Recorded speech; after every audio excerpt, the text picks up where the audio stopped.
Hey there, welcome to another book video. So to continue our spoiler-filled rundown of my books, Demon Hunters Part 2. The Demon Hunters Part 2. Okay, remember this is like mostly from my memory, so bear with me. So I remember Part 2 takes place 10 years later, so Jake is now 35, and it opens with him in the questioning room at a police department. A detective is questioning him about a crime. So obviously, I'm sorry, I fall in that trope of taking the character at this one point and then going back to the beginning. I'm sorry, but when I wrote it, it felt like a good idea at the time, so we're stuck. So, sometime earlier, before all that happens, Jake is coming into work. Ivar is in his trance, just doing his thing. And there's news that Jackal Bloodsoe, who is like Jake's archenemy, a warlock who's usually locked up in an insane asylum, has... Please read... Little side note, read Bad Seed Rising, the Book of Jackal, for his whole story. And trust me, that was disturbing. Anyways, so Jackal has escaped prison, and so Jake and Ivar take this as priority one. So Jake goes looking for him at some of his old hideouts in case that's where he's hiding out, naturally. So some abandoned warehouse downtown, and he gets down there and he actually encounters a group of people known as the Coven of the Black Flame, who is actually kind of a amalgamation of all the supernatural creatures you could imagine. I mean, there are leprechauns, there are vampires, there are werewolves, there's some humans, and it's kind of a UN of monsters. They have been working together for centuries, working together to support one another as they live quietly under the radar of the humans, because they may have their differences, but the one thing they have in common is that they just simply cannot live in the open, so they have found a way to band together and kind of like coexist peacefully in the shadows, away from human notice. And they're coming together because there's concern of theirs that something may be happening, because someone may be interested in resurrecting the body of Morgan Sanguine. Read Book of Morgan for all about her. Anyways, Jake makes nice with the Covenant of the Black Flame. Flame's leader, was it Trevor Thorne? I say that with a question mark because I don't remember his first name. It was either Trevor or Travis. I know it starts with a T. Anyways, so Jake agrees to help them intercept Morgan's body, because that was the news. Someone dug up Morgan's body under a dead oak tree. Well, the whole world is like wondering who it is or what it is. Jake knows, the Coven knows, and they want to intercept the body because they're afraid that a cult known as the Reborn want to take her body and revive her and bring her back to life. That's it. And so Jake agrees to help Trevor with this. So they masquerade as, like, I forget what they insinuate themselves at the airport where the body's going to be delivered, and they take it. But before that happens, at the airport, Jake encounters Jackal, who offers him the chance to be free of the demon if he only allows the Reborn to take Morgan's body. And he's conflicted, and he thinks, okay, and he struggles, and he decides, and he's unsure. But then when the cult shows up, Jake and Trevor are under fire, they're fighting, and then he sees the cult getting away with the body, Jake kind of like takes a fall. He lets the cult take the body, and that pisses off Trevor, not to say the least. And Jake feels kind of guilty because it was selfish. Because, I mean, bringing Morgan back has got apocalyptic ramifications. So, Jake and Trevor travel to Blue Haven, where Trevor's sister Gwen lives, because she actually has a dagger, a ceremonial dagger that is the only thing that can kill Morgan once and for all. Because she's not just a witch, she's not just anything. She needs a very special way of being eliminated. And this dagger is the only way to do it. So Jake and Trevor go. Jake meets Gwen. But then Jackal, working with the Reborn, strikes because they want the dagger too, because they know the dagger. And if they have it, then they're unstoppable. And in the process of stealing it, Jackal kills Trevor. And Jake takes Gwen back with him to LA to keep her safe.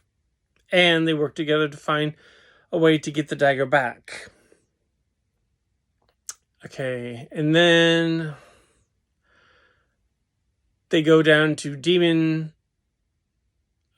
Devil Town, which is if I must make the comparison, it's kind of a Diagon Alley situation in Venice. That just is a haven for the unseen and the strange, where they go to the store run by a medium known as Demonica, who knows like everything there is to know about these sorts of things. And there's something, I know, I'm missing a big chunk of the story here.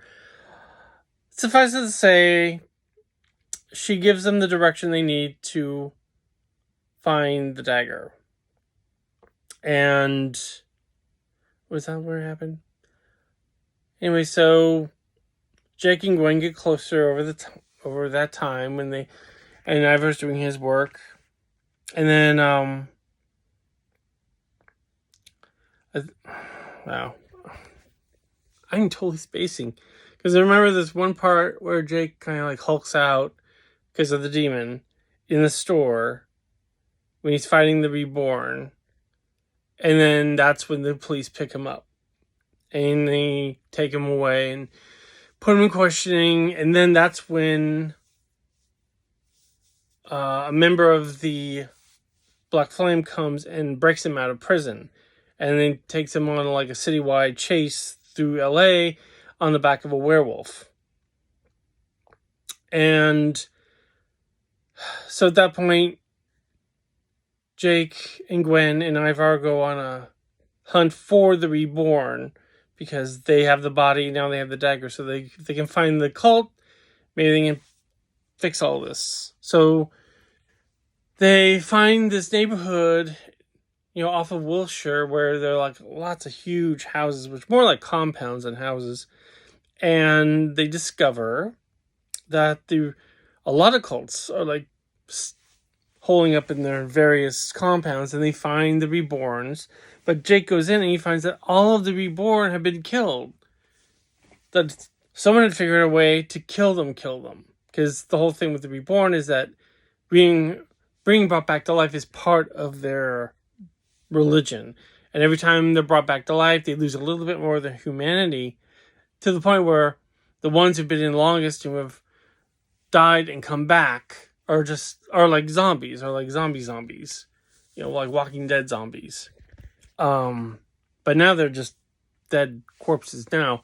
And it turns out Jackal found a way to kill them forever. And now he's taking the body of Morgan and the blade, because he has his own plans.